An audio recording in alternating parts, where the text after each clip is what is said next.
بسم اللہ الرحمن الرحیم۔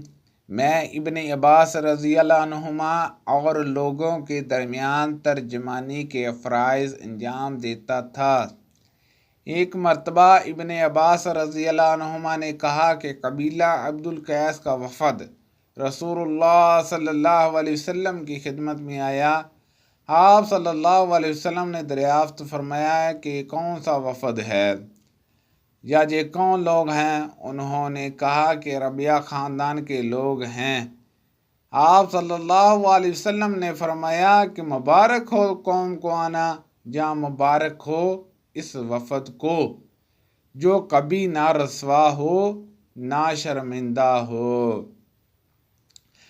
اس کے بعد انہوں نے عرض کیا کہ ہم ایک دور دراز کونے سے آپ صلی اللہ علیہ وسلم کے پاس آئے ہیں اور ہم